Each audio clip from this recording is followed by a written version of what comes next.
Bueno, hola, buenos días. Yo soy Isaías Garduño Olvera y hoy les voy a presentar perspectivas de la simulación computacional de llenado de moldes de inyección. Esta sería la parte, la vas a dar en conjunto con mi compañero Hugo Arcos. Ambos somos catedráticos con CONACYT, asignados al proyecto de moldes, troqueles y herramientales en CIATEC San Luis Potosí. Esta es la primera parte. La siguiente parte la van a dar los compañeros de la empresa Moldex, que es una empresa comercial de llenado de moldes. Y bueno, este es el índice que voy a llevar en esta presentación, que primero voy a dar una pequeñísima introducción.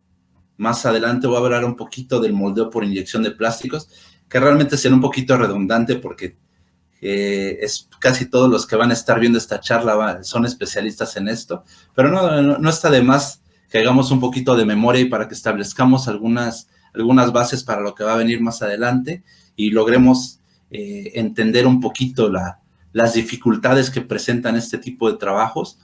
La siguiente parte, y en el mismo sentido de establecer las bases, va a ser la parte de reología. Evidentemente, al hablar de reología tengo que hablar de viscosidad, tengo que hablar de fluido newtoniano, fluido no newtoniano, y luego ya más adelante vamos a entrar ya realmente en el tema que nos ocupa, que es el uso de software de código abierto o software libre, que en este caso es OpenFOAM. Más adelante voy a enseñar un poquito de algunas simulaciones numéricas de llenado de moldes que hemos hecho nosotros y también cómo va este mismo proceso, este mismo tipo de simulaciones alrededor del mundo. Nada más les voy a presentar dos, aunque también hay otras por ahí más. Y bueno, voy a tratar de cerrar con unas conclusiones para que logramos establecer las perspectivas que van a tener estos trabajos en el futuro. Bueno, pues nosotros sabemos que el moldeo por inyección es uno de los procesos principales para la producción de partes plásticas. Y se estima que más o menos alrededor del 32% de los plásticos usados en la industria de la manufactura viene de procesos de inyección. Eso ya no nos queda ninguna duda, ¿no? Evidentemente, muchas de las cosas que utilizamos a diario han pasado por este tipo de procesos, tales como las carcasas de los teléfonos celulares, las partes de los automóviles y algunos otros productos, entre ellos juguetes, rastrillos y demás, ¿no? Nosotros pues ya sabemos que a lo largo de estos años, pues esta técnica ofrece diferentes ventajas y muchísimas ventajas competitivas sobre otro tipo de materiales, tales como una buena superficie terminada, la capacidad de procesar partes plásticas muy complejas que a diferencia de otro tipo de materiales no se podrán lograr. Y bueno, y que se pueden producir, y una de las principales es que se pueden producir en masa y principalmente a bajo costo. Y bueno, no obstante, el consumo de plásticos se ha incrementado significativamente en las últimas décadas, superando el consumo de cualquier otra materia prima.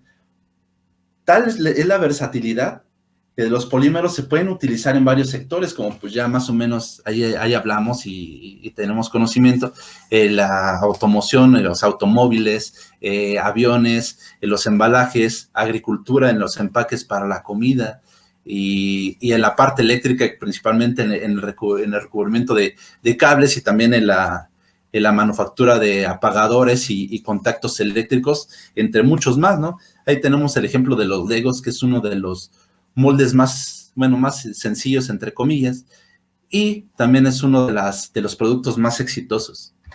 Bueno, el proceso de moldeo por inyección, pues ya más o menos ya lo habíamos dicho, es una de las técnicas más importantes para la producción de piezas de plástico, en los que la competencia entre las diferentes compañías ha empujado a la industria a aumentar la calidad de las piezas al menor costo posible.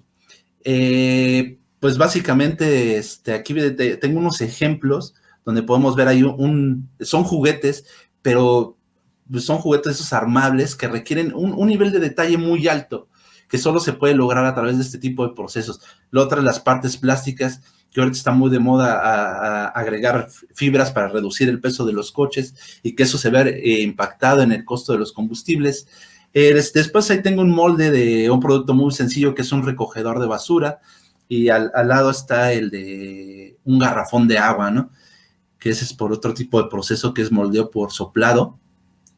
Pero bueno, Uno siempre que tiene que hablar de moldes, y principalmente nosotros aquí en México, tenemos que, sin duda, tenemos un recuerdo, puede ser muy bueno, muy malo, de un juguete que tal vez nos compraron en algún mercado, ¿no? Y tal vez nos hicimos algunos mucho daño, o algunos otros lo disfrutamos mucho.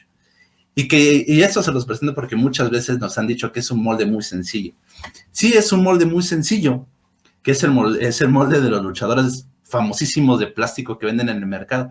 Es un molde muy sencillo, pero que sin embargo presenta algunas características de las cuales se pueden hablar, que por ejemplo presenta mucha rebaba, que es principal, una de las razones por las cuales todos nosotros nos hemos hecho daño alguna vez con estos muñecos, y también muchos de ellos presentan rechupes y otro tipo de efectos que se presentan aquí, ¿no? Entonces el molde, este ya es un molde más avanzado porque los primeros luchadores se hacían con otro molde que se impulsaba a mano nada más, ¿no? Y bueno, hoy en día, para optimizar el rendimiento y minimizar el consumo de recursos, cualquier parte de un proyecto de moldeo por inyección tiene que estar respaldado por herramientas de moldeo. Estas herramientas tienen que ser adecuadas, porque como vemos en esta diapositiva, hay miles de opciones en el mercado. Claro, aquí estoy presentando otras que no son precisamente para moldeo por inyección de plásticos, también es para metales y demás. Pero no obstante, muchos de estos modelos o de estos códigos tienen ciertas características que los hacen diferentes, pero al final son capaces de modelar diferentes procesos, o muy complejos o muy simples. Pueden ser muy complejos, como en el caso de Moldex o Moldflow, o algunos un poquito más simples o que apenas están en desarrollo, como es en el caso de OpenFOAM, que es lo que les voy a presentar un poquito más adelante. Y bueno, para el primer problema, los límites del costo, una posible solución es el uso del software de código abierto. Bueno, permítanme aquí. Bueno, aquí quiero hablar dos cosas. Bueno, es necesario utilizar programas de simulación, pero el uso de estas herramientas por parte de la industria enfrenta dos dificultades. La primera de ellas es que el software comercial, el costo de las licencias es muy alto, pero no obstante te presentan muchas ventajas competitivas, como que te dan muchos nodos, mucha libertad de hacer trabajos en paralelo, y la facilidad en términos de la interacción usuario-software es muy sencilla. Pero también se enfrenta mucho el problema de la falta de conocimiento para utilizar correctamente estas herramientas. En mucho de este sentido, hemos notado que estas herramientas muchas veces se utilizan como unas cajas negras, que básicamente el entendimiento de lo que está pasando detrás, tanto de la solución de las ecuaciones, del método numérico o de la forma en cómo operan estos softwares, no está muy bien entendida. Y muchas veces esto lleva a una mala comprensión o interpretación de los resultados que dan los softwares. Entonces, esto también requiere una especialización. Entonces, la limitación de costos, en primera instancia, se puede superar mediante el uso de código abierto. Eso es muy, muy sencillo, ¿no?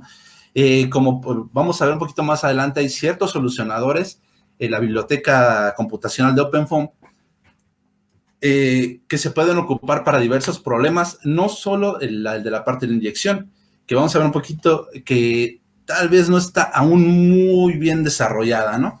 Y bueno, la otra parte del problema, que es la segunda, que es lo de los recursos especializados, los recursos humanos especializados, pues la sección de investigación y desarrollo debe ser progresivamente adecuada, mejorada en todas las compañías en las cuales pues, se tenga este tipo de desarrollos de producto, de tal suerte que se tenga un verdadero entendimiento o un conocimiento más profundo tanto de las herramientas como de las soluciones que te está dando el software. Bueno, uno de los objetivos de esta plática, más bien tres de los objetivos principales de los cuales que quiero al final, y ojalá los pueda transmitir y establecer de una manera correcta, Uno, quiero dar un entendimiento general del estado del arte de la simulación numérica del llenado de moldes usando software libre, cuáles son las herramientas que se tienen hasta ahorita, dónde se han estado implementando, qué tipo de geometrías se han usado y hasta dónde ha avanzado este tipo de software en este sentido. La siguiente, identificar las limitaciones del software libre, contrastarlas un poquito con el software comercial y finalmente las perspectivas de que se tienen con este tipo de herramientas. Bueno, aunque nosotros ya lo hemos visto, les voy a hablar un poquito del moldeo por inyección de plásticos. Entonces, bueno, para obtener un producto plástico con una forma deseada, tenemos que transformar la materia prima, es decir, los gránulos, pellets o los polvos de plástico. Debería de ser, mejor dicho, polímero, ¿no? Porque la plasticidad es una propiedad mecánica y más bien debe ser polímeros. Entonces, en un polímero fundido que se puede moldear fácilmente, y una de las técnicas más utilizadas para lograrlo es el proceso de moldeo por inyección. En este proceso, como ya todos sabemos, la materia prima se fuerza a moverse a lo largo de un canal que es calentado, donde el material se convierte en un polímero fundido que después se inyecta en un molde que le va a dar la forma final a la pieza que se desea construir. Bueno, el moldeo por inyección, como ya sabemos, es un proceso cíclico en el que se utilizan los moldes para dar forma al material fundido que fue forzado a entrar por la cavidad del molde. Como ya les dije, pues es un proceso cíclico que empieza cuando el molde se cierra. Es un poquito de recordatorio, aunque yo sé que ya todos lo saben, es para que nos acordemos un poquito y lo tengamos en perspectiva. Empieza cuando el molde se cierra, el tornillo sin fin se empieza a mover y empieza a aventar el material hacia la cavidad del molde. Durante la fase, esto se llama la fase de llenado.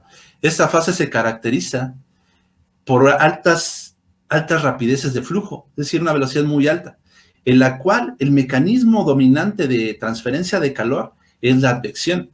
Sin embargo, principalmente debido a las altas velocidades de corte en las cuales se involucra el calor, también se genera una disipación, también se genera calor por disipación viscosa, el cual depende va a depender la rapidez de deformación y de la viscosidad del material. Entonces, para obtener la parte final, el molde, el cual se empieza a mantener a temperatura muy baja, se empieza a enfriar hasta que el material se solidifica. Durante esta fase, el calor que estaba adentro se empieza a remover a través de un mecanismo de conducción por las paredes del molde, lo cual subsecuentemente se transfiere a un sistema de enfriamiento, ¿no? Se transfiere por un sistema de enfriamiento, perdón.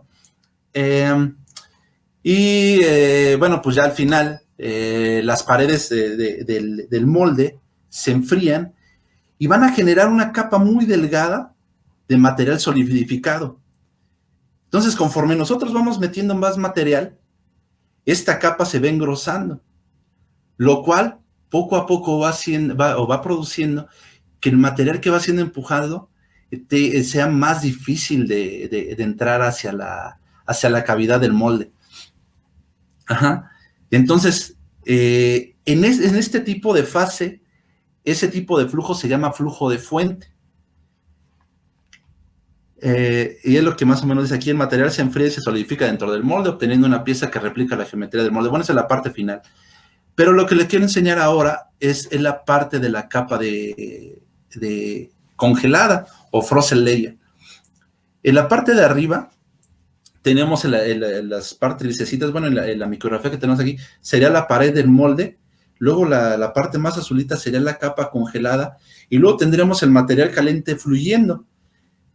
Entonces, como les decía, esta capa que se va enfriando va creciendo cada vez más, haciendo más pequeña el flujo de la cavidad, pues bueno, el espacio por el cual va fluyendo el material, y lo cual va siendo más difícil. Esto produce que nosotros vayamos aumentando cada vez más la presión, ¿no? Entonces, como les decía, pues esta capa va creciendo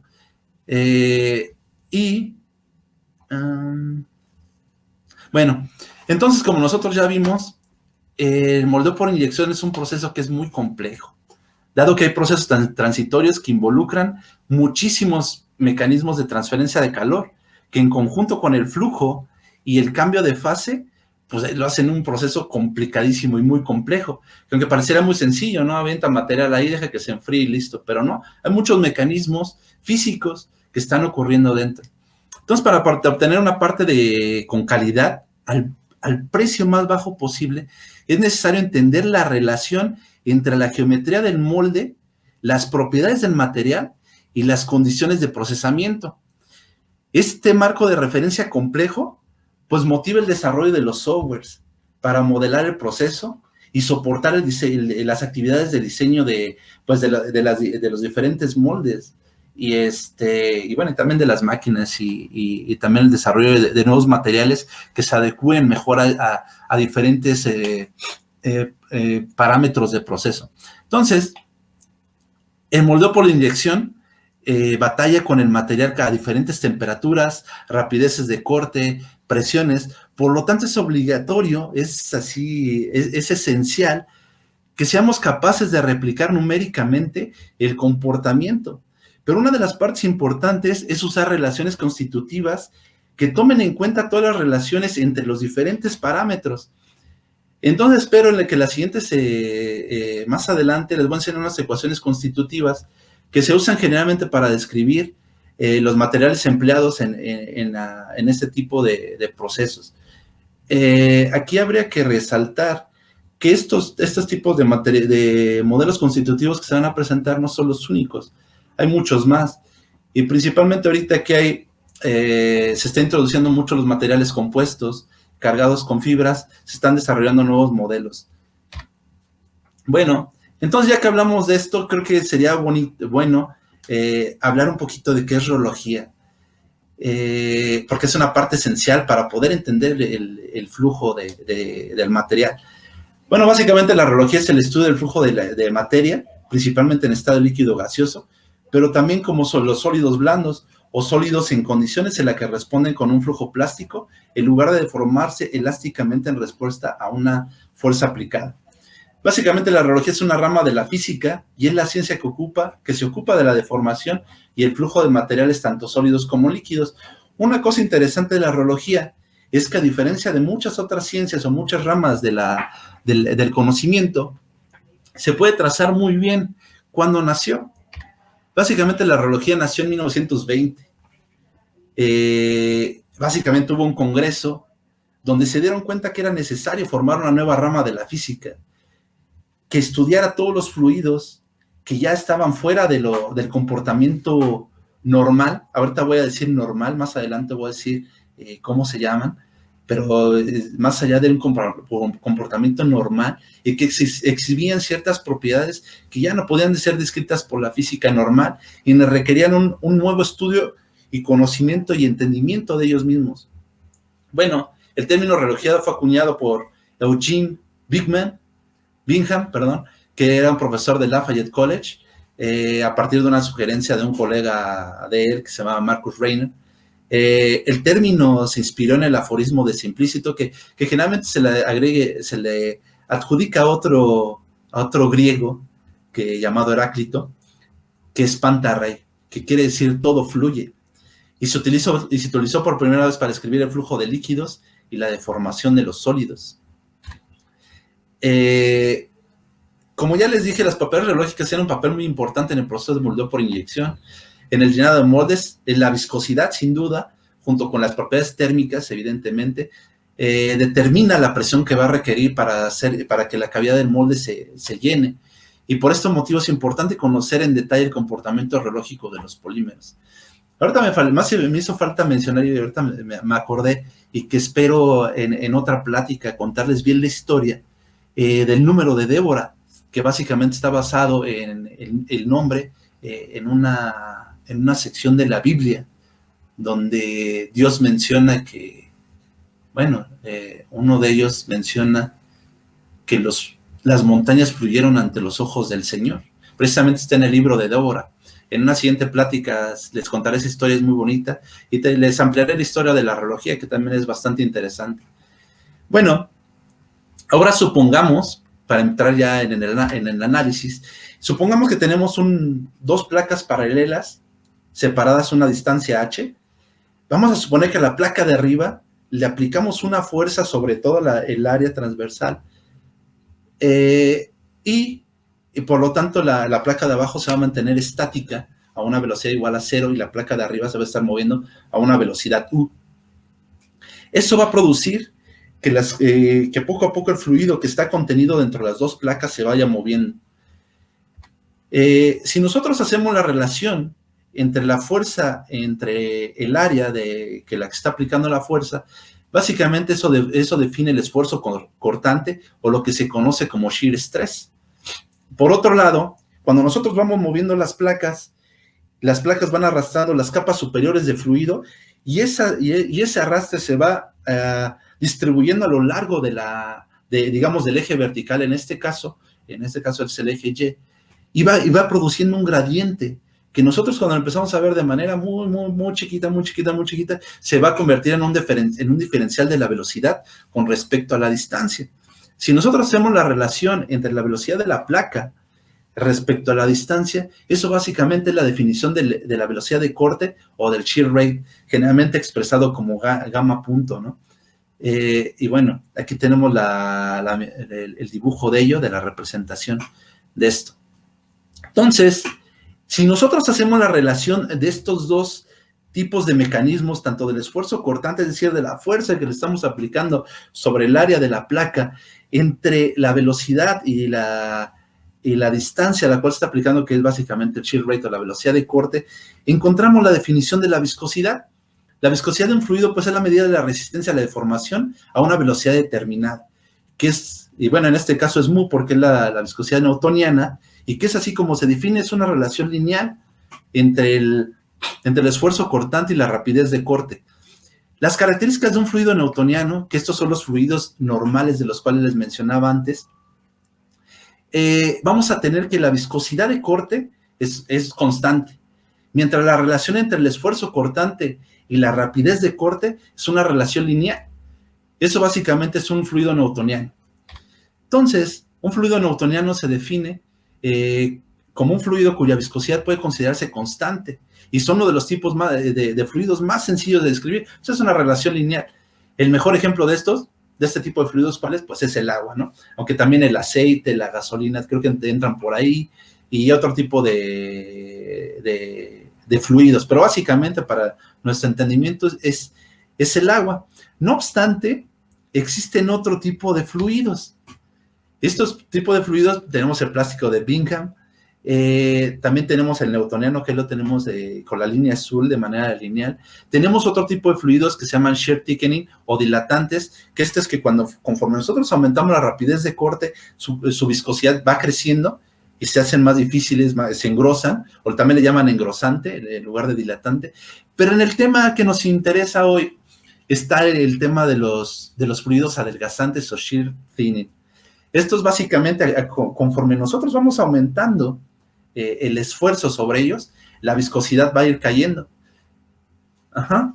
Entonces, bueno, ya les dije que los plásticos de Bingham son fluidos que fluyen de una manera similar a los fluidos newtonianos, aunque el esfuerzo de corte excede el esfuerzo de cedencia y tiene un comportamiento un poquito más como un sólido elástico, conforme el esfuerzo cortante es más pequeño.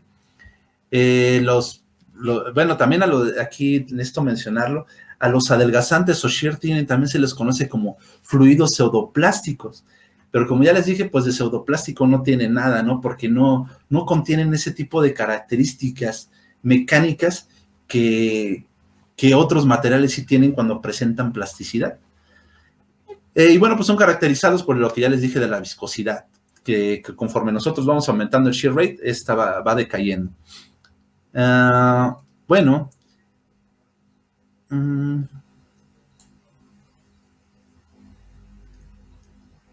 la viscosidad, por ejemplo, de un fluido dilatante se incrementa con el incremento de la rapidez de corte, que como ya les había dicho, esto también se llama shear thickening, un efecto de engrosante. A bajas rapideces de corte, el fluido engrosante también se comporta como un fluido newtoniano. Y bueno, pues todas estas características se pueden considerar como el resultado de la exhibición de los fluidos viscoelásticos. Es decir, este tipo de fluidos exhiben características viscosas, pero también exhiben características elásticas. Esto es bien importante, porque los modelos matemáticos para el procesamiento de polímeros deberían de ser, de preferencia, basados en el uso de ecuaciones constitutivas para materiales viscoelásticos.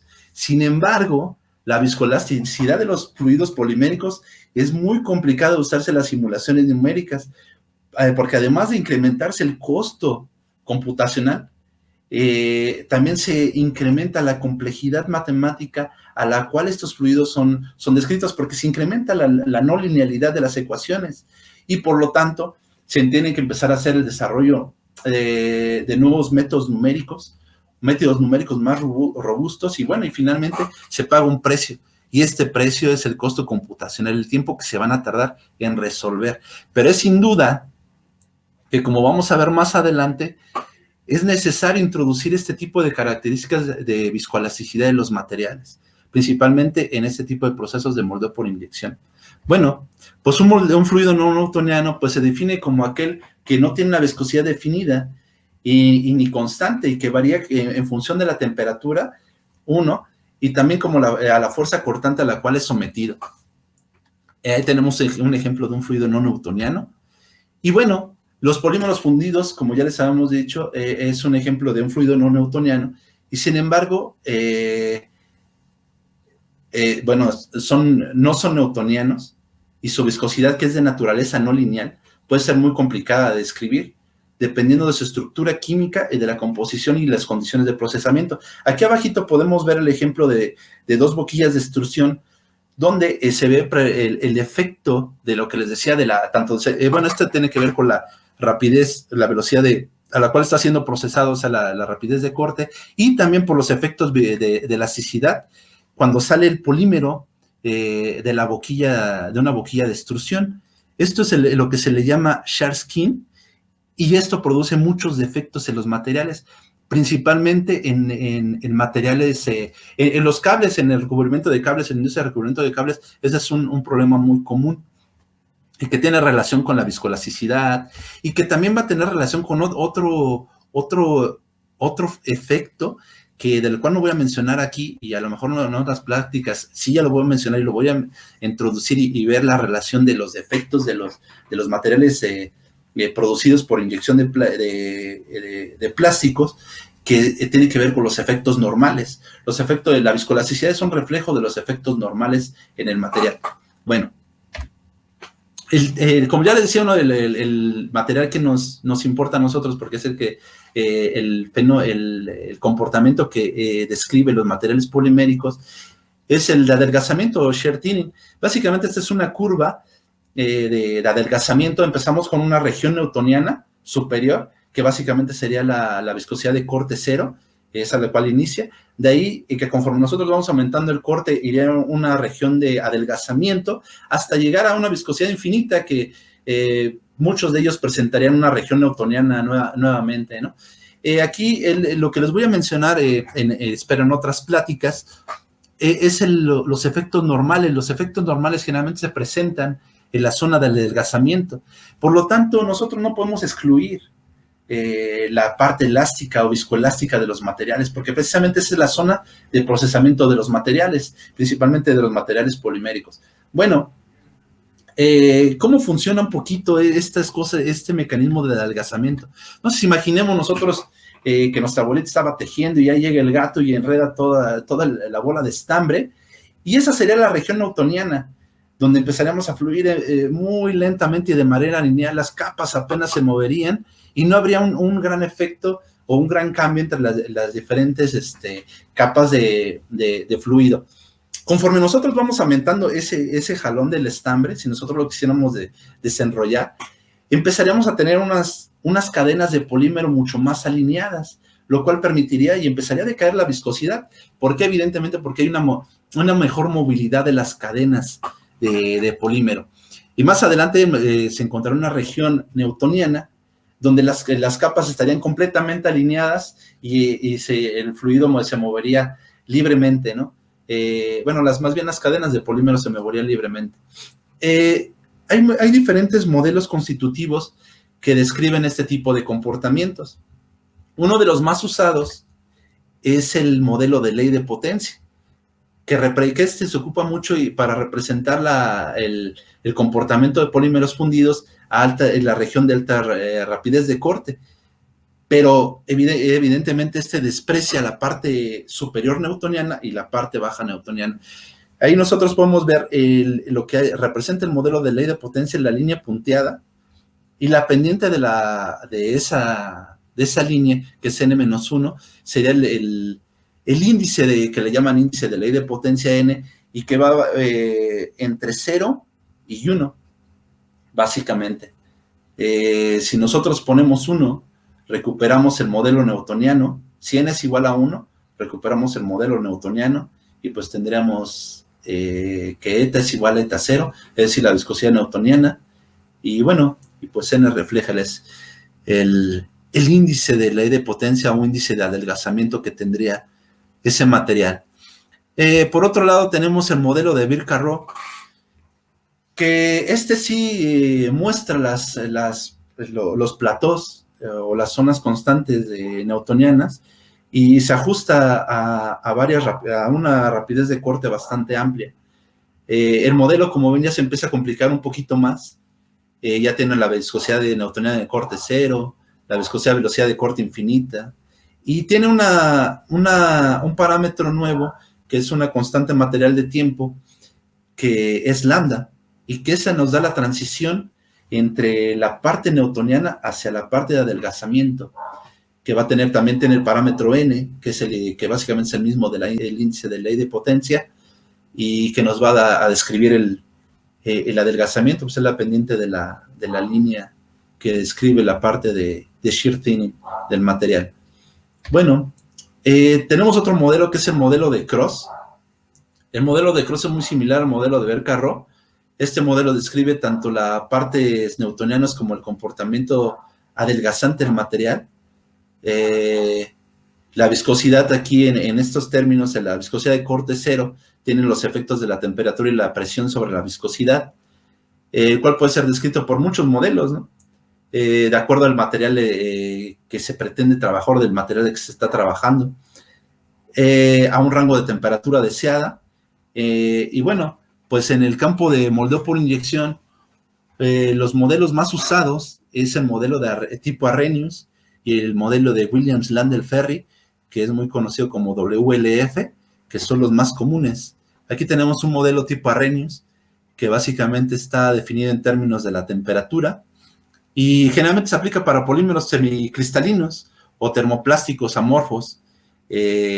Básicamente hay un cambio ahí en la temperatura, un régimen en el cual se puede aplicar, que básicamente son altas temperaturas, porque para bajas temperaturas y la viscosidad para bajas temperaturas y termoplásticos amorfos se describe mejor el modelo WLF, que es donde el modelo de Cross WLF es uno de los más comunes que se usa en el moldeo por inyección, en los software de simulación, porque ofrece un ajuste muy bueno para la mayoría de los datos de viscosidad de la mayoría de los materiales. También presenta un cambio de temperatura, donde se puede modificar, que es a través de los parámetros del material A1 y A2 que tiene esta ecuación. Y bueno, y la transición entre la parte de la región newtoniana y la parte de adelgazamiento se da a través de la relación de eta 0 entre los esfuerzos, que presenta el material.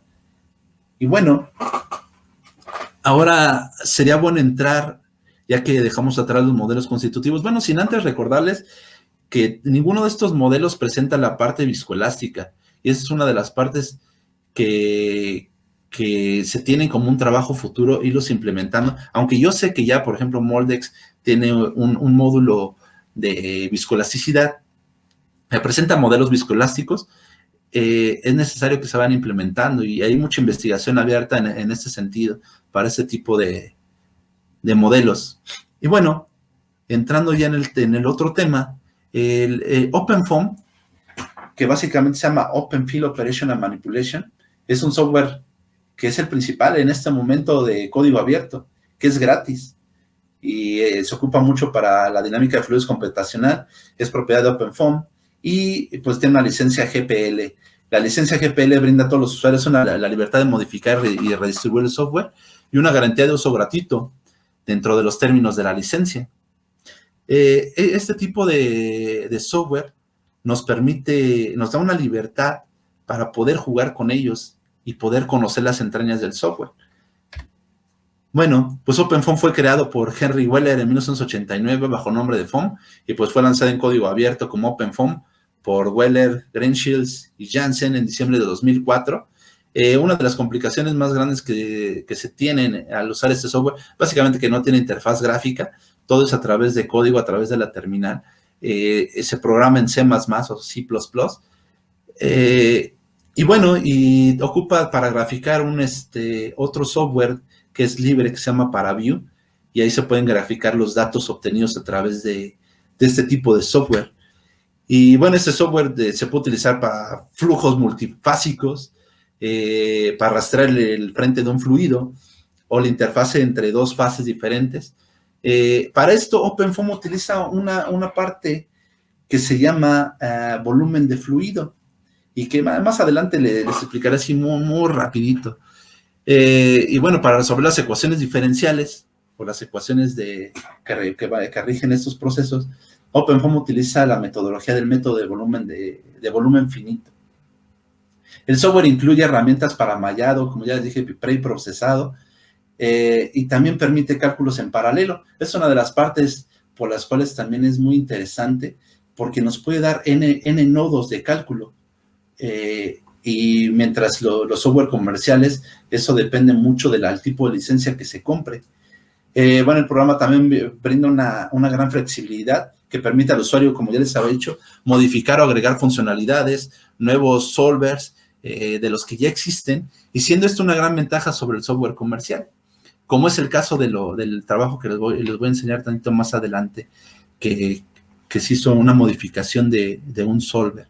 Bueno, una de las ventajas que tiene OpenFOAM es la reducción sustancial en tiempo y costos, los nuevos diseños, una sintaxis amistosa para las ecuaciones diferenciales parciales, con un código fuente completamente documentado, es una de las grandes ventajas, está muy documentado, una amplia gama de aplicaciones y modelos listos ya para usar, no hay costos de licencia, el software es muy flexible con capacidad para ejecutarse en paralelo, y la posibilidad de analizar sistemas y condiciones muy difíciles de simular experimentalmente.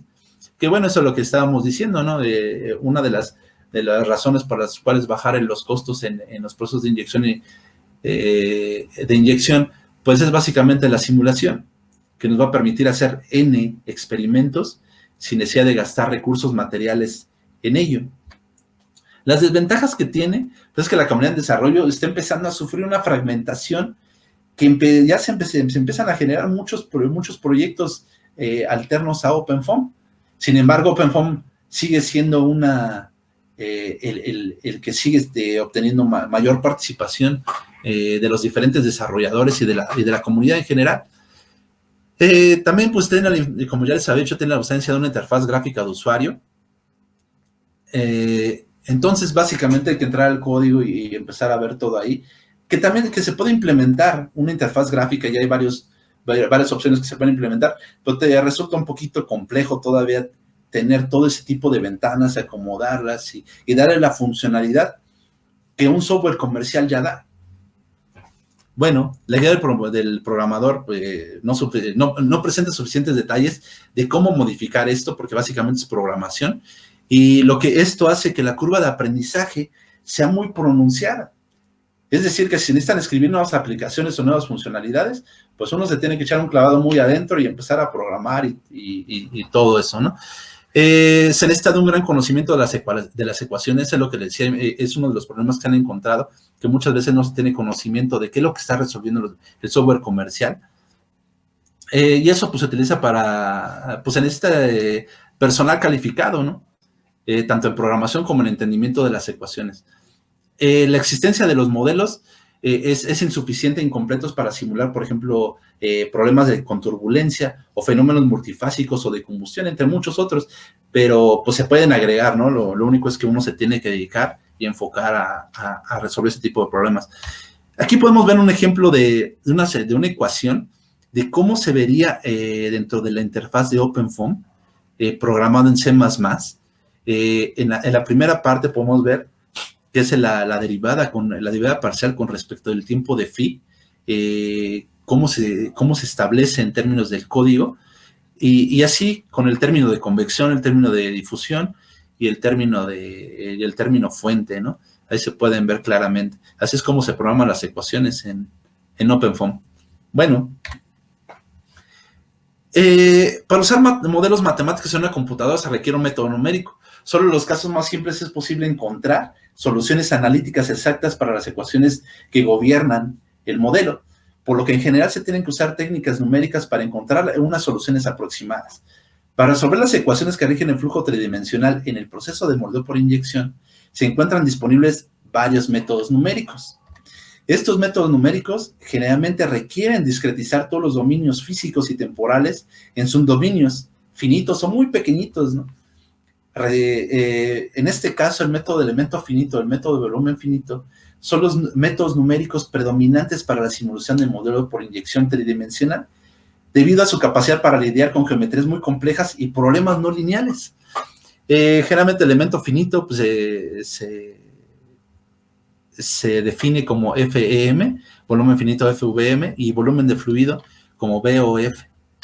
Bueno, pues el método de elemento finito es un método computacional en el que se subdivide la geometría en elementos muy pequeños, pero de tamaños finitos, de formas geométricamente simples, es decir, cuadros, ¿no? La colección de todas estas formas simples constituye una denominada malla de elemento finito. Históricamente, el método de elemento finito se ha aplicado o se aplicó por primera vez a análisis estructural. Y por eso básicamente ha tenido esa tendencia de utilizarse para análisis estructural. Sin embargo, en los últimos años también se ha utilizado ya para resolver diversos problemas de físicas múltiples o de multifísica. Bueno, el método de volumen finito es similar al método de elemento finito, en el que el modelo CAD se divide primero en elementos muy pequeños, pero de tamaño finito, de formas geométricamente simples, aunque aquí las mallas pueden ser más flexibles.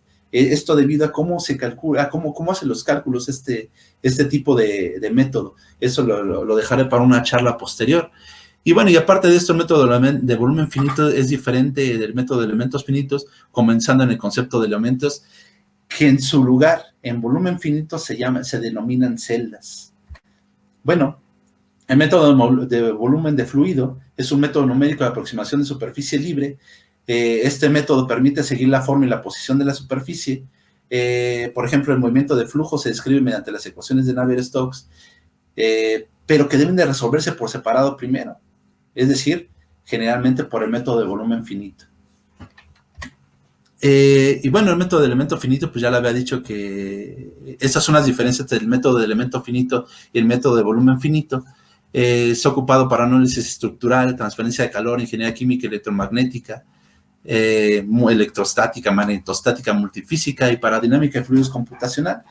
Y el método del volumen finito tiene más su núcleo de aplicación en la dinámica de fluidos computacional, en problemas de transferencia de calor y de ingeniería química.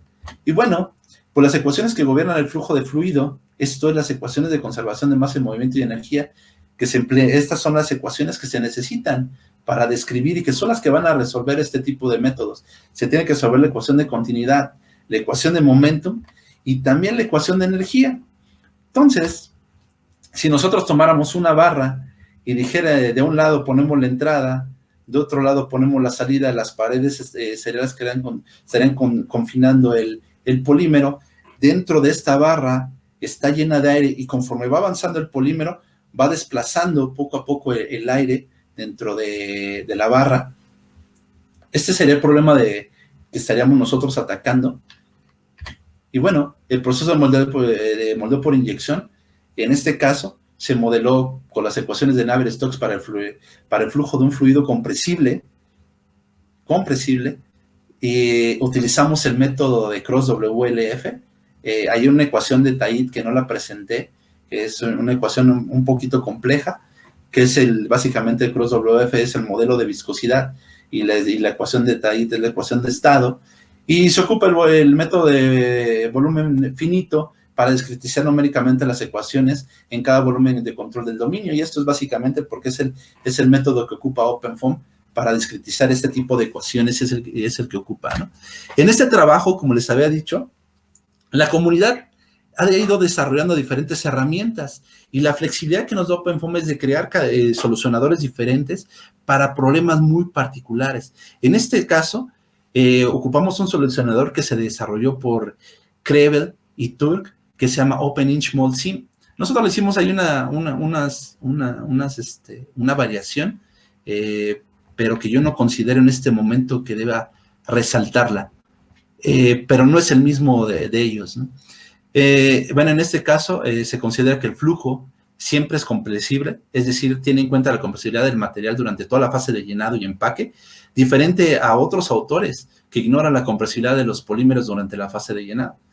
El enfoque de volumen de fluido básicamente se ocupó para encontrar la evolución del frente del polímero fundido en contra del aire que se va desplazando y que va saliendo de la cavidad o de la geometría que se está trabajando. Aquí nosotros podemos ver lo que obtuvimos. Aquí podemos ver enfrente del flujo la parte azul, en el video superior de la parte de arriba, la parte azul representa el aire, y la zona roja, la zona roja va representando el polímero que va entrando a la cavidad y va desplazando el aire poco a poco. Aquí nosotros ocupamos una geometría muy simple, precisamente para no entrar en las complicaciones del tipo de geometría, porque básicamente este tipo de herramientas aún no están hechas para geometrías muy complejas. Pues, sin embargo, se puede ver que ya hay un avance considerable. En la parte de abajo podemos ver el cambio de la viscosidad del polímero a lo largo de la cavidad, y en la parte de hasta abajo estamos viendo el cambio de la temperatura del polímero y, bueno, y de la geometría en sí, conforme va avanzando y se va llenando la cavidad. Bueno, ese es el desarrollo que se tiene en el laboratorio de MTH-CFD, que próximamente se va a llamar Laboratorio de Diseño, Simulación e Instrumentación, y vamos a tener este tipo de softwares y de herramientas disponibles para trabajos de investigación y que esperemos en un futuro pueda ser ocupada para la industria también. Bueno, otro de los trabajos que se han ido desarrollando a lo largo del mundo, es de Christian Krebel y Turk, que son los desarrolladores de este tipo de solucionadores, y ellos ya ocuparon una geometría, que le llaman hueso de perro, que más bien es una probeta de las más comunes. Y aquí podemos ver la presión de llenado de la cavidad y de la geometría.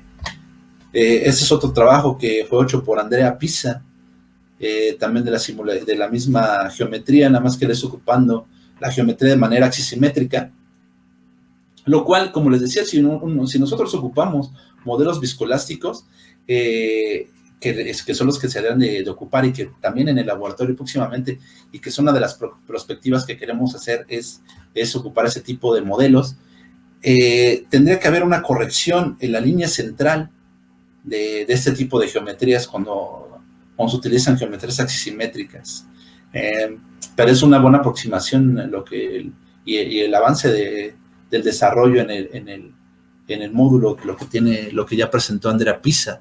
También hay otros grupos en el mundo, como los de la Universidad de Minho, que ya también están muy avanzados en esto. Ellos ya están trabajando en la implementación de modelos viscoelásticos, ocupan ya una herramienta que también ha sido desarrollada en Portugal, que se llama Reotool, que ya tiene la implementación de los modelos viscoelásticos para OpenFOAM.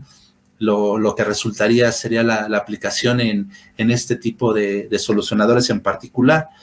Y bueno, y probarlo, lo más importante, probarlo con geometrías más complejas, que finalmente esa es una tarea bastante difícil, y que el software comercial básicamente ellos ya están muy avanzados, muy adelantados en la solución de ese tipo de cosas. Y bueno, a manera de conclusiones, podemos decir que los programas de simulación numérica de llenado de moldes son muy utilizados por la industria. Eso ya no cabe duda, ¿no? Pero no todas las empresas tienen la capacidad financiera para pagar el alto costo de las licencias que tienen los programas comerciales. Por lo que los códigos abiertos pueden ser de ayuda, pero en este momento del desarrollo de estas herramientas, solo se pueden utilizar como una primera aproximación.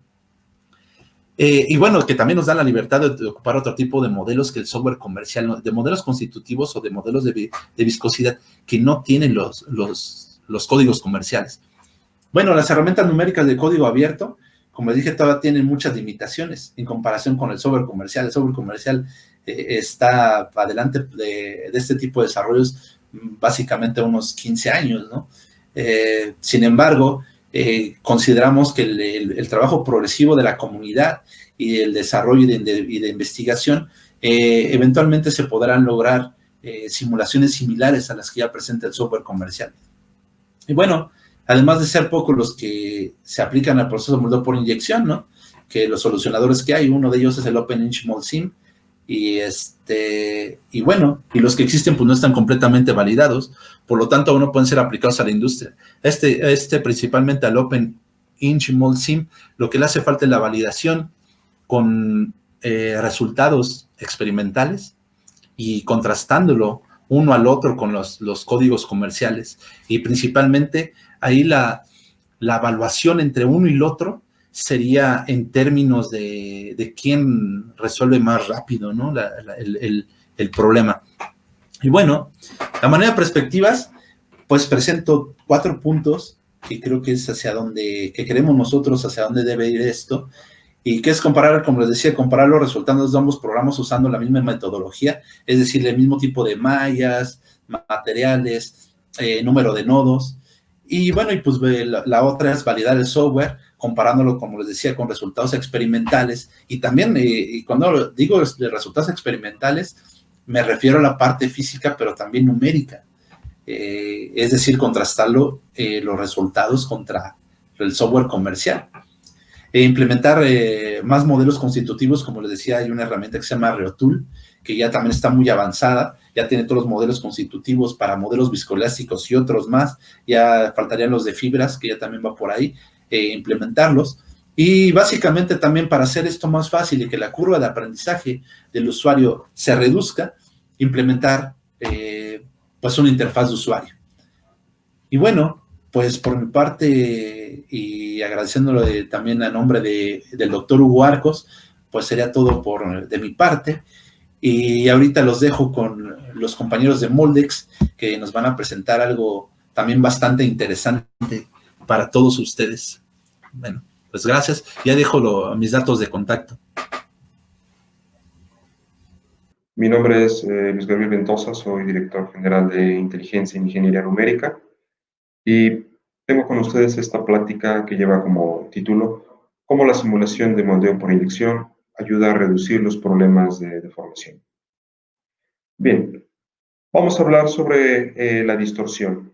La distorsión es un problema que tenemos en muchos productos que son producidos por moldeo por inyección de plástico. Resulta cuando tenemos una deformación desigual en diferentes zonas de una parte que ha sido inyectada. Por ejemplo, si tenemos una parte que debería de haber sido plana, al extraerla del molde resulta que se ha curvado. Hay diferentes causas por que se produce esta curvatura. Una de ellas puede ser esta deformación diferencial causada por un esfuerzo desigual en cada una de las caras. Otros de las causas pueden ser debido a contracción diferencial del material que ha sido inyectado.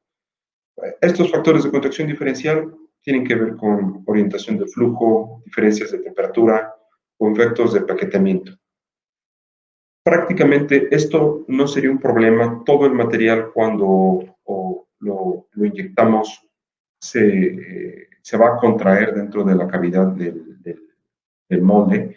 Si la contracción fuera igual en cada punto del material, pues simplemente valdría la pena escalar el molde por una proporción relacionada con la contracción que vamos a sufrir, y lo que tendríamos es una parte que sería una copia exacta de la geometría de nuestra cavidad, solo un poco más pequeña. Sin embargo, estos problemas resultan porque vamos a tener contracciones diferentes en diferentes puntos, y entonces nuestra geometría va a alejarse un poco de lo que nosotros maquinamos en nuestra cavidad. Bien, ¿qué es lo que pasa? Por ejemplo, podemos tener uno de los efectos, tiene que ver con esta contracción direccional. Y esta contracción direccional está relacionada con la dirección del flujo.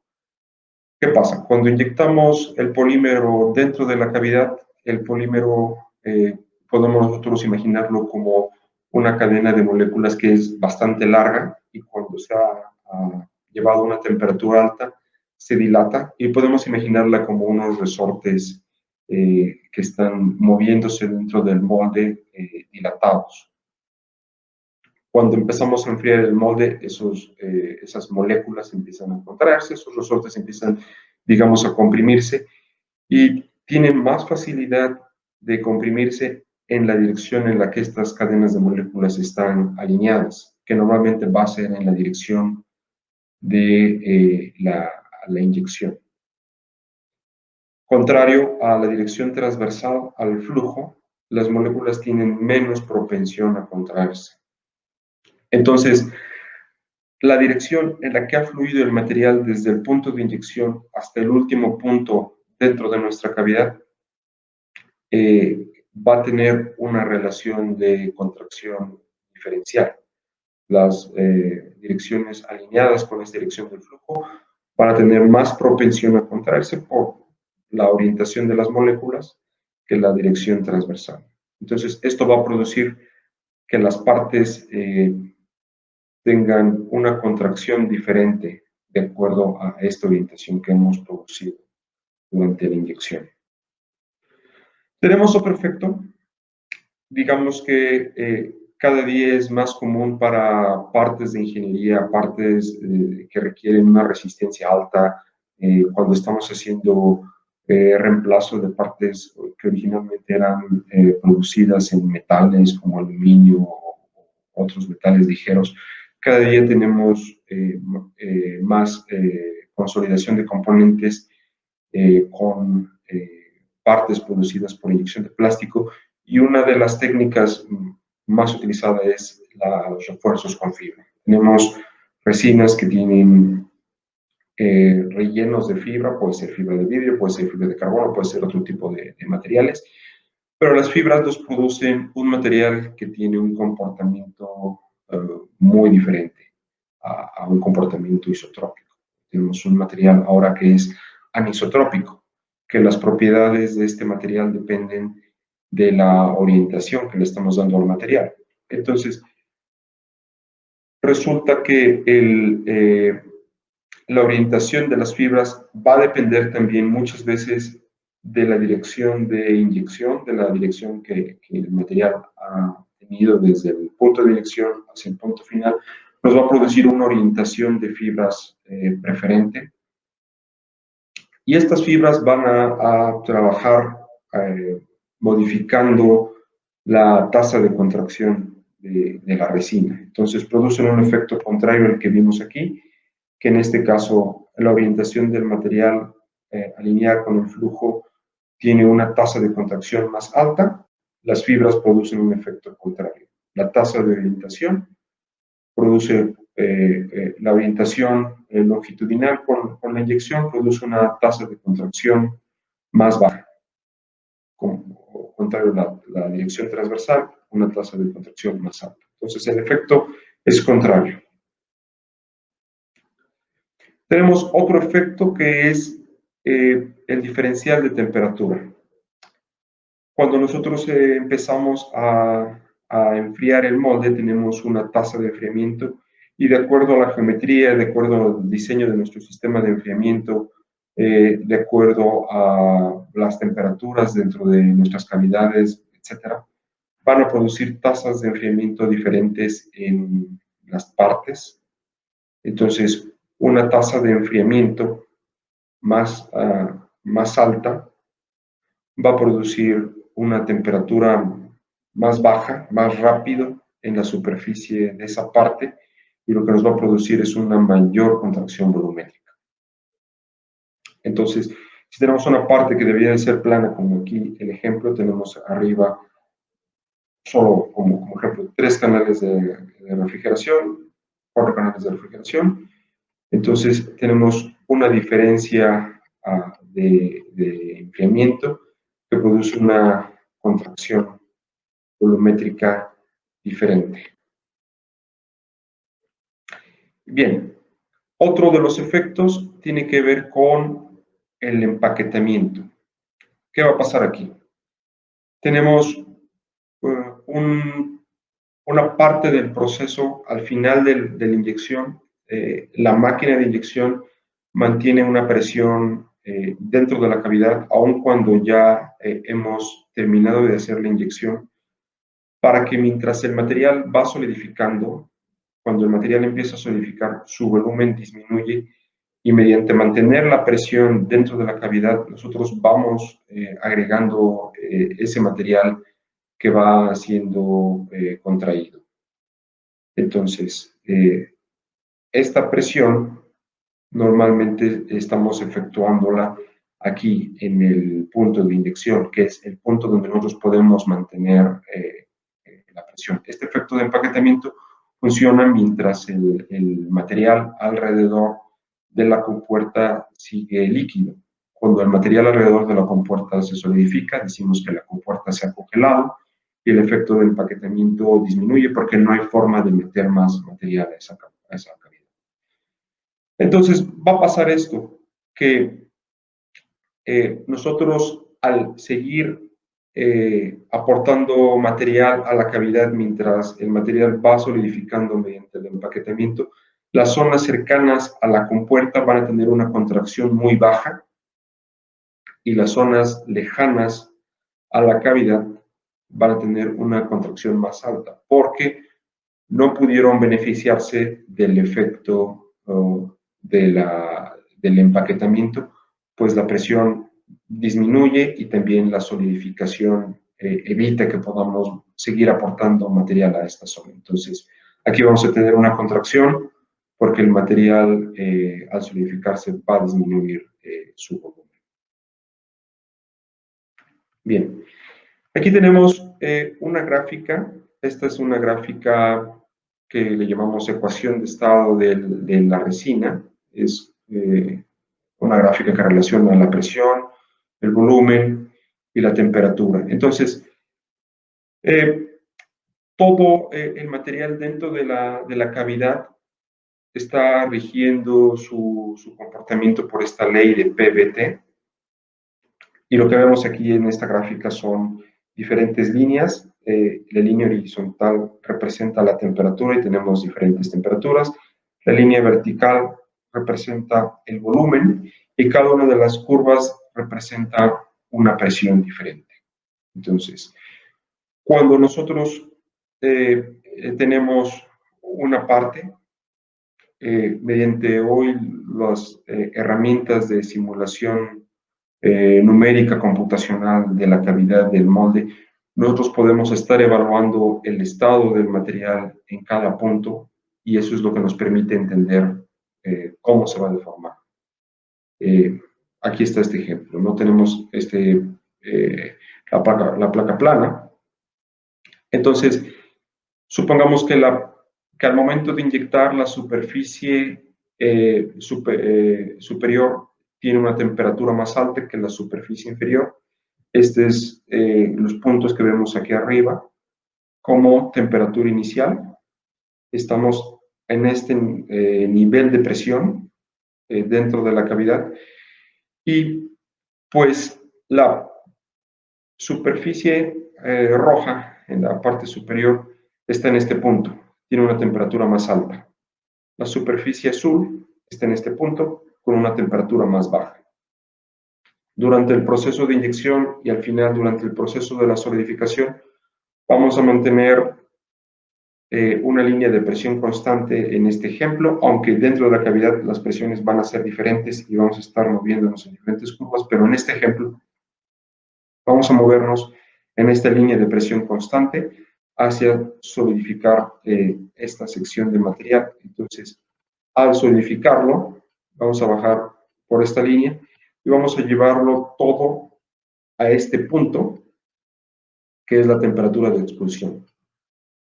Entonces, lo que ha pasado es que hemos aplicado una tasa de enfriamiento más alta en la parte superior, puesto que lo bajamos de esta temperatura mayor a la temperatura de expulsión, comparado con la superficie inferior, que solo viajó de esta temperatura a la temperatura de expulsión. Entonces, el incremento de temperatura, en este caso, para la superficie superior, la superficie roja, es mayor. El decremento, hemos modificado la temperatura en esta región de forma más rápida. Disminuimos la temperatura para el mismo tiempo de una forma más rápida. Esto significó tal vez tener una tasa de enfriamiento más alta, mayores o mejores canales de enfriamiento, diferentes materiales en la superficie del molde, etcétera. Pero lo que hemos hecho es una tasa de enfriamiento mayor, lo que nos produce una distorsión, como se indica en esta gráfica. Hemos contraído el material en la parte superior, inclusive también al haber estado en este punto, teníamos menos masa en esta zona superior que en la zona inferior. Entonces, al reducirlo, pues tenemos esta contracción. Y esto va a pasar para cada punto dentro de nuestra cavidad, vamos a tener contracción diferencial. Y eso es lo que nosotros queremos evitar o reducir. Queremos ver cómo podemos utilizar las herramientas de simulación numérica para hacer los cálculos de todas estas relaciones PVT, de todas las tasas de enfriamiento, de conocer todas las temperaturas, las presiones dentro de cada punto de la cavidad y saber durante el tiempo cómo se está comportando y qué cambio nosotros tenemos que hacer para evitar este efecto y asegurarnos de que la parte salga lo más fiel a la geometría que nosotros queremos producir. Bien, entonces, varias cosas podemos hacer si tenemos una herramienta de simulación por computadora. Nosotros, para estos ejemplos que les voy a presentar, usamos Moldex 3D. Hay varias herramientas de simulación del molde, pero las técnicas prácticamente son estas. ¿Qué vamos a hacer? Podemos nosotros identificar la geometría. La geometría juega un papel importante en cómo se va a distorsionar al salir del molde. Podemos controlar dimensiones, podemos controlar espesores, podemos controlar puntos de inyección y controlar las orientaciones del flujo. Podemos trabajar en nuestro diseño de nuestro molde, podemos modificar nuestro sistema de alimentación, podemos modificar nuestros canales de enfriamiento, podemos nosotros evaluar nuestro proceso, más bien los parámetros de nuestro proceso podemos evaluar y probar diferentes temperaturas de fusión, probar diferentes resinas, probar diferentes temperaturas de moldes, probar diferentes tiempos de empaquetamiento, sostener más este empaquetamiento o sostenerlo menos y ver qué resultado nos da. Y también probar diferentes materiales que tienen diferentes condiciones de cristalinidad, diferentes condiciones, diferentes curvas de PVT, diferentes velocidades de llenado, curvas de llenado, etc. Y lo que voy a presentar ahora son casos de estudio de partes reales que se han evaluado con el software, se han detectado problemas y se han corregido mediante estas técnicas. Entonces, el primer caso es este conector electrónico, es un conector muy pequeño, donde las dimensiones finales de la parte después de la inyección deben de ser bastante estables porque el tamaño de la pieza es muy pequeña y debe ensamblar con otro conector que le hace pareja. Entonces, es muy importante mantener la estabilidad geométrica de esta parte al salir del. Entonces, el material es un LCP Vectra de Tacoma. Y aquí podemos ver la sección transversal en corte de la parte. Bien, con el software Moldex se han corrido los simulaciones de llenado y aquí podemos ver diferentes etapas de llenado, como el frente fundido de la resina va en 35%, al 50%, al 75%, 85%, 95% y 99%. Bien, uno de los fenómenos que podemos notar aquí es que el llenado no es regular. Tenemos un llenado diferencial. La zona de la parte de este lado, la zona que marcábamos con la letra A, tiene menor resistencia al flujo de la resina que este lado. La geometría tiene canales más abiertos, tiene menos restricción al flujo. Y podemos ver que el frente del flujo se adelanta bastante en el lado A contra el lado B. Inclusive llena el fondo del molde por el lado A y comienza a regresar por el lado B. Y la cantidad de material que ha llenado por este lado y ha dado la vuelta y se encuentran en este punto, en el lado B. Esto es algo indeseable porque tenemos una diferencia de temperatura bastante grande en este punto de dirección contra el otro lado, y también en las caras A y B tenemos una diferencia de temperatura. El material que ha viajado una distancia más grande ha perdido calor y por lo tanto se está uniendo en este punto con el material que ha viajado una distancia menos y tienen diferencias de temperatura importantes. Entonces, la distribución del llenado va a afectar la temperatura y nos va a dar diferentes temperaturas en diferentes lados de la cara, que puede ser contraproducente. Cuando vemos los resultados de distorsión, vemos esto. Si pudiéramos amplificar cómo se ha distorsionado la parte, aquí estamos agregándolo escala por 10 para poder notar el efecto. Vemos aquí un desplazamiento de 0.08 a 0.09 milímetros y prácticamente la parte se ha distorsionado con esta línea punteada. Podemos ver, aquí ha aumentado, aquí ha disminuido y aquí ha aumentado. Entonces, prácticamente se ha curvado de esta forma, que es lo que nosotros queremos evitar. Queremos tratar de mantenerla lo más recto posible para que pueda ensamblar correctamente con el componente que le hace pareja. Estos son los resultados de núcleo fundido. Lo que podemos ver es, al final del empaquetamiento, todo el material ha solidificado. Sin embargo, esta parte, que es lo que nosotros llamamos núcleo fundido, aún está líquido y pues está contrayéndose. Esta es la zona que está aún fundida después de terminar el empaquetamiento. Entonces, esto se va a tener una contracción volumétrica de 3.5% por el efecto de la diferencia de volumen del material con su relación PVT.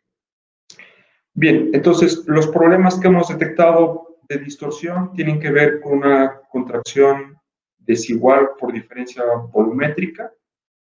Tiene que ver esto con la geometría de la parte. La geometría de la parte tiene zonas más gruesas, con espesores más grandes y zonas más delgadas. Entonces vamos a tener una contracción desigual. Tenemos un desequilibrio del flujo y un efecto pobre de empaquetamiento. Tenemos una contracción desigual por acumulación de calor.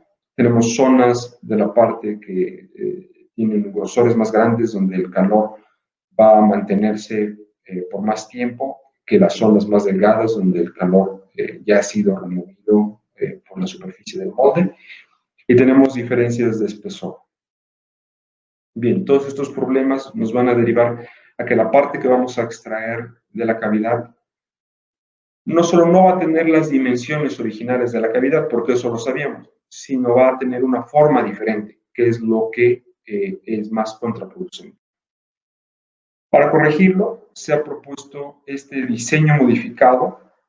Este diseño modificado lo que hace es quitar material en esta zona. Si pueden ver, tenemos aquí un corte. En la cara A hemos hecho este corte. Y este corte tiene diferentes propósitos. Uno es quitar material para que solidifique más rápido, tratar de equilibrar las tasas de enfriamientos en el lado A y el lado B. Otro de los propósitos de este corte es reducir el desequilibrio del flujo, aumentar la resistencia al flujo. Si ven, la sección transversal es mucho más grande en este lado contra este lado. Entonces, ese es el propósito, ¿no? Tratar de balancear el flujo mediante hacer que las secciones transversales sean más homogéneas.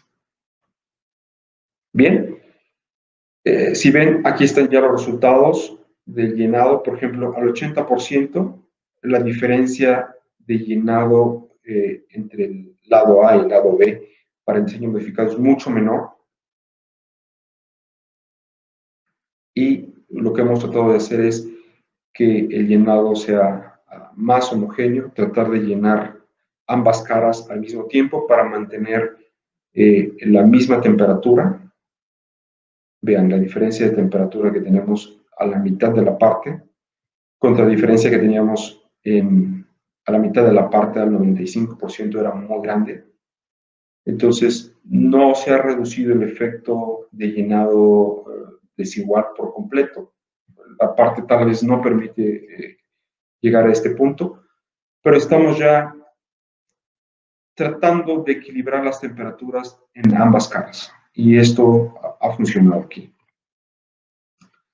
Si ven ahora con una amplificación de 20 veces cómo se distorsionaba la parte en el diseño original, cómo se distorsiona la parte en el diseño modificado es mucho menor. El diseño modificado ha reducido la distorsión en gran medida. Esto es una parte que ya está dentro de las tolerancias, puede ensamblar correctamente con su contra. Y prácticamente lo que se ha hecho solo es un cambio muy simple en el diseño de la geometría. Esto es un cambio que, si se evalúa con suficiente tiempo, si tenemos a nuestra disposición este tipo de herramientas de simulación muy temprano en el diseño del conector o cualquiera que sea nuestra parte, podemos evaluarlo y podemos proponer este diseño de conector diferente que tiene este corte. Probablemente es un cambio menor que no afecta estructuralmente la resistencia del conector, no afecta eléctricamente el funcionamiento del conector. Sin embargo, estos cambios mejoran mucho el proceso de manufactura. Poder hacer estos estudios de simulación en tiempos muy adelantados en el diseño de las partes que van a ser producidas por moldeo por inyección, da muchas ventajas, porque tenemos total control y tenemos total capacidad de poder hacer los cambios en el diseño de las partes para que podamos tener partes simples, con moldes simples que funcionen bien. Aquí tenemos otro caso de estudio. Esto es una carcasa de teléfono. Es un material PC, policarbonato Lexan XL1414.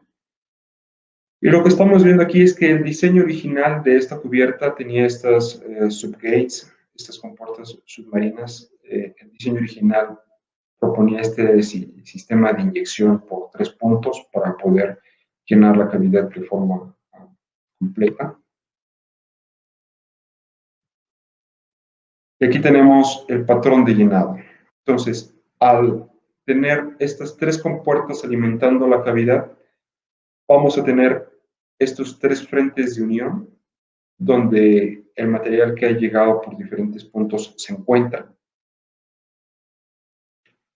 Y aquí tenemos la distribución de presión de llenado dentro de la cavidad. Aquí tenemos la presión de empaquetamiento.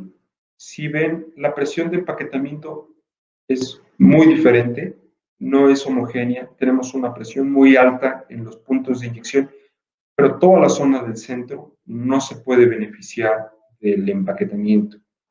Entonces, esperamos que esta zona no va a poder tener el beneficio de la compensación del material que pudiéramos seguir aportando durante la solidificación dentro de la cavidad, porque el empaquetamiento no es eficiente, no estamos pudiendo seguir alimentando material a la parte central de la carcasa con este diseño de compuertas. Aquí está el resultado, pues tenemos una distorsión porque el material se ha contraído de forma desigual.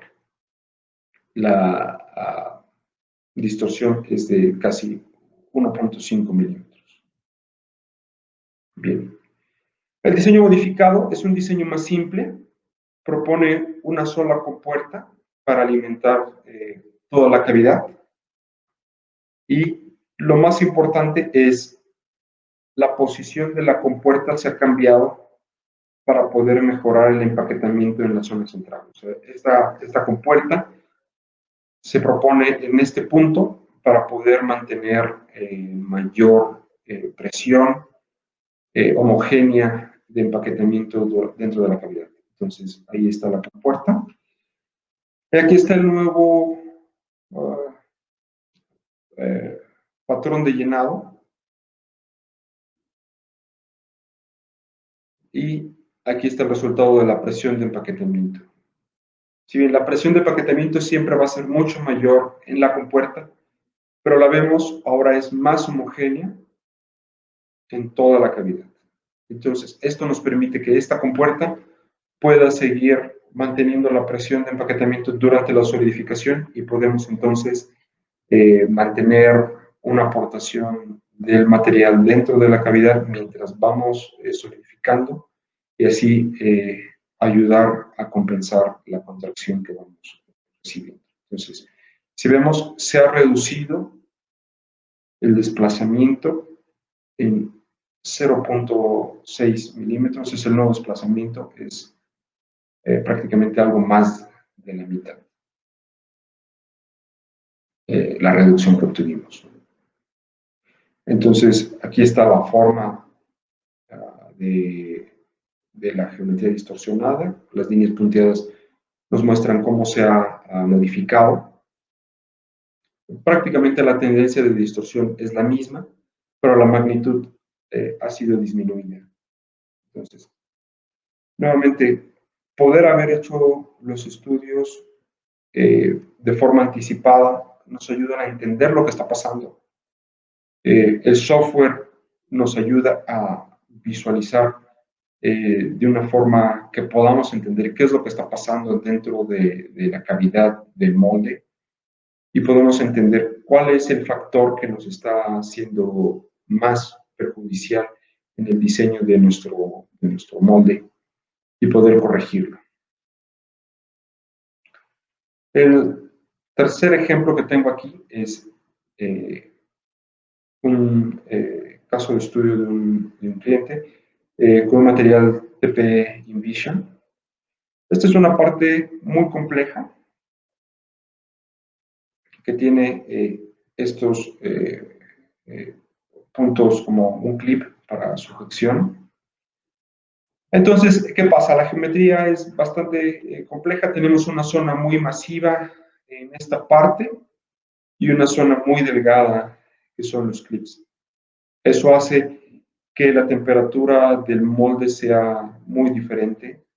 Tenemos una temperatura muy alta en esta zona, una temperatura muy alta dentro y una temperatura muy baja en la parte de esta zona de los clips. Este es el sistema de enfriamiento original. Es un sistema de enfriamiento convencional y se ha propuesto un sistema de enfriamiento conformal. El sistema de enfriamiento conformal se llama así porque tiene el propósito de adaptarse a la forma de la geometría. Es un sistema de enfriamiento muy eficiente, sin embargo, tiene un proceso de fabricación muy costoso. Entonces, este tipo de sistemas de enfriamiento se hace con partes donde queremos controlar muy bien cómo vamos a enfriar. Y tenemos que hacer muchos estudios porque si vamos a ir a fabricar este sistema de enfriamiento altamente costoso, tenemos que hacerlo bien a la primera. No podemos simplemente gastar dinero en un sistema de enfriamiento que siga la superficie de la parte si no sabemos dónde tenemos que enfriar y cuánto calor tenemos que remover. Entonces, el software de simulación de inyección como Moldex 3D nos ayuda muchísimo a poder hacer los estudios, a poder decidir cómo vamos a hacer este sistema de enfriamiento conformal, cuánto calor tenemos que remover en cada zona. No queremos remover la mayor cantidad de calor posible. Lo que queremos es remover el calor, pero de la forma más homogénea posible para controlar la distorsión. Entonces, el diseño del canal de enfriamiento original tenía estos puntos calientes, por ejemplo, la zona del interior de este cilindro no tenía un sistema de remoción de calor, entonces esta era como una parte altamente caliente, esta parte era muy caliente, y estas partes que eran delgadas se enfriaban muy rápido simplemente por la geometría que es delgada. Sistema de enfriamiento conformal, pues tiene ese objetivo de remover el calor de forma homogénea. Podemos ver las diferencias de temperaturas son prácticamente cero, muy bajas. Entonces, queremos enfriar y remover el calor de forma homogénea para evitar la distorsión. Entonces, estos sistemas de enfriamiento conformal son muy complejos, son muy difíciles de calcular, tenemos que hacer los análisis de transferencia de calor en estado transitorio. Entonces, son fenómenos complejos que tenemos que hacer muy bien para poder diseñar este canal de enfriamiento conformal de forma eficiente. Y prácticamente sin un software de simulación numérica computacional para el cálculo de transferencia del calor, para el cálculo de flujo de fluidos, que podamos utilizarlo para el diseño de moldes, sería muy difícil. Esto hacerlo de forma analítica con geometrías tan complejas es un cálculo muy difícil. Bien, resultados de deformación. Vean, comparativamente la distorsión se ha reducido en un 70%. La escala aquí está estandarizada de 0 a 1 milímetro y el desplazamiento es prácticamente ha bajado de 1 milímetro a menos de 0.3 milímetros. Entonces, aquí mostramos el valor de poder utilizar estas herramientas de cálculo en el diseño anticipado de los moldes. Tal vez esta parte, en una etapa muy anticipada, pudimos haber hecho cambios en el diseño, tal vez pudimos ir por una parte más simple, por una parte con una geometría diferente, que fuera más estable y que no nos hubiera tenido que obligar a hacer este diseño de enfriamiento conformal. Sin embargo, tal vez en este caso, la herramienta de cálculo entró ya cuando el diseño de la geometría de la parte estaba congelado y ya no se podían hacer cambios. Entonces, se tuvo que ir a un molde costoso para poder producir la parte dentro de estas tolerancias dimensionales, manteniendo la geometría de la parte. Y aún así podemos mostrar cómo el valor de la herramienta ayuda, porque si se va a gastar una cantidad importante de dinero en un molde con enfriamiento conformal, vale la pena que se haga bien. Y para eso necesitamos hacer los cálculos indicados. Bien, el último de los ejemplos tiene que ver con optimización del proceso y es algo que seguramente han conocido como moldeo científico o cómo poner a punto nuestro proceso cuando ya tenemos la parte que vamos a inyectar definida, cuando ya tenemos el molde que vamos a utilizar. Aún así llegamos a la máquina, tenemos ya la resina que queremos inyectar, pero pues es poner a punto el proceso. Y dentro de nuestros parámetros del proceso podemos subir o bajar las temperaturas de nuestros moldes, subir o bajar nuestros tiempos de inyección, subir o bajar nuestros tiempos de enfriamiento, presiones de empaquetamiento. Ya es un ajuste que normalmente vamos a llegar y vamos a llegar a este tema de la puesta a punto del proceso ya en la máquina, cuando el molde ya está fabricado. Bien, esto nosotros lo podemos hacer ya en la planta con la máquina, con la resina, con el molde. Podemos llegar a hacer esta puesta a punto. Sin embargo, si nosotros tenemos una herramienta de cálculo, lo que podemos hacer es realizar esta puesta a punto y saber cuál es el punto del proceso que mejor nos conviene tener para diseñar todo alrededor de eso. Y lo que podemos hacer nosotros es, si ya sabemos nuestro molde, nuestro proceso, sabemos qué queremos controlar, queremos optimizar la velocidad de enfriamiento para tener una mejor velocidad de fabricación, o queremos reducir distorsión, o queremos tener mejor estabilidad. Los parámetros que vamos a nosotros a modificar, hacemos un estudio de optimización. Entonces, vamos con el software a modificar todos estos parámetros y podemos correr la misma parte, diferentes resinas, diferentes temperaturas, diferentes presiones, diferentes tiempos.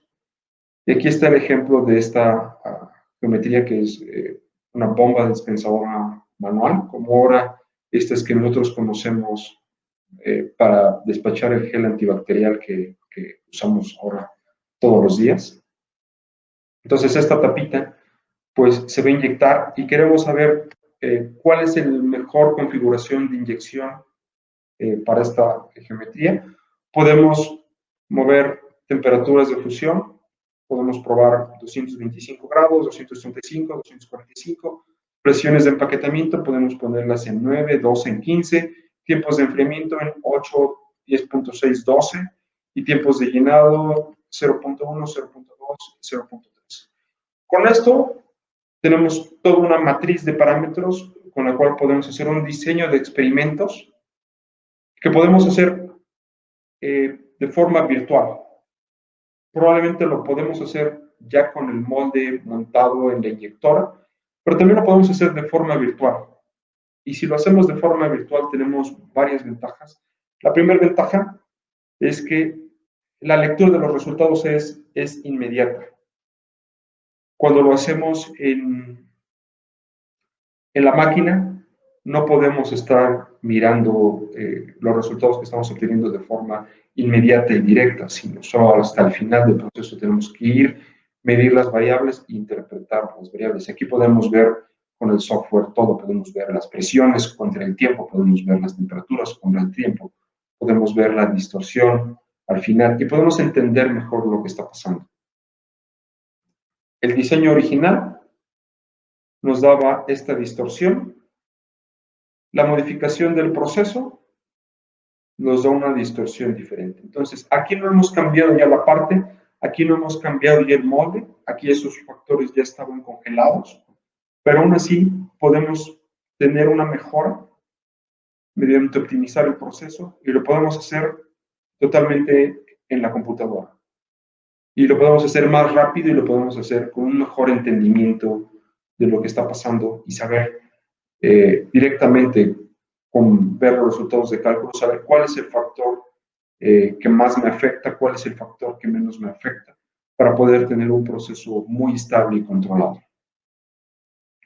Reducción de 20% de la distorsión, sin modificar el molde, sin modificar la parte, solo modificando los parámetros de la inyección, los parámetros del proceso. Bien, beneficios de este tipo de tecnologías: poder tener un software de simulación como este nos ayuda a tener ya un sistema de estudio que nos permite simular un problema, descifrar los factores que están afectando a este problema, entender todos estos factores, cómo contribuyen, y poder tener un diseño optimizado. Como les comentaba, podemos empezar en una etapa muy temprana, como el primer ejemplo, donde podemos afectar la geometría, podemos nosotros modificar la geometría que se quiere producir desde la concepción para hacer una geometría que sea fácil de inyectar, que sea una geometría muy estable de inyección, que nos dé un molde simple, que nos dé un molde fácil de fabricar, de un costo bajo, de un mantenimiento bajo, y que sea un molde que produzca partes estables.